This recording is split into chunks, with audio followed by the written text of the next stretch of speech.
Ah, la justice en France, elle est vraiment d'une efficacité sans faille et elle est impartiale surtout. Il faut y croire, les gars. Elle est indépendante, il n'y a pas de problème. Gestion du coco, ça vient de tomber. Vous savez, il y avait des enquêtes en cours sur Buzyn, sur Véran, sur, comment il s'appelle l'autre là, Édouard Philippe. Enfin, toute la clique qui a géré le coco à cette époque-là. Donc, il y avait une enquête qui était en cours.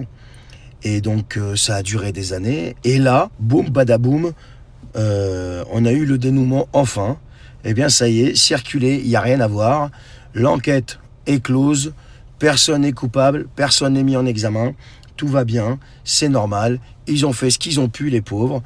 Tout ce que ça a engendré derrière et les conséquences de leurs actes et les vies qui ont été dévastées, il n'y a pas de souci. Ben oui, parce que normalement, c'était censé être des professionnels de la gestion. Les mecs, c'est des énarques et tout, tu vois. École nationale d'administration. Donc, ils doivent être aptes.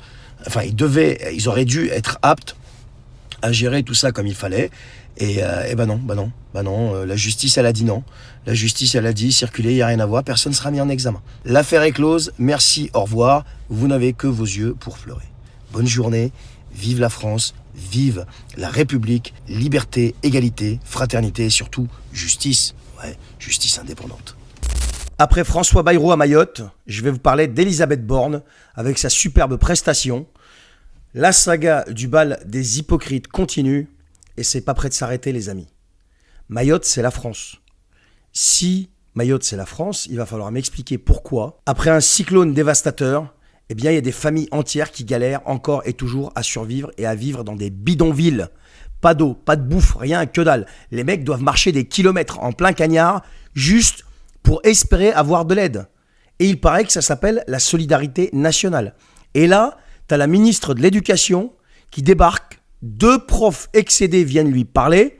Je cite, « Madame, on fait quoi pour ces gens ? Où est l'État ?» Et tu sais ce qu'elle répond ? « Ok. » Oui, juste ok. Et hop, elle tourne les talons, elle se barre comme si de rien. Mais on est où là ? On parle de Français qui vivent dans des conditions qu'on n'accepterait même pas ailleurs.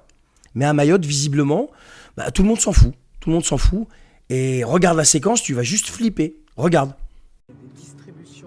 Personne n'est monté. Oui, vous pouvez dire ce que vous voulez, personne n'est monté. Et même cette distribution, personne ne les a vues. Elles existent et peut-être que les gens ne sont pas bien informés.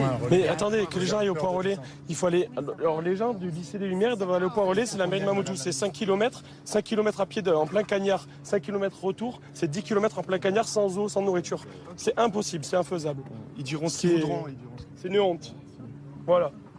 Mayotte est abandonnée, il faut dire les choses comme elles sont. Ils ont beau aller se promener là-bas, il n'y a rien qui change.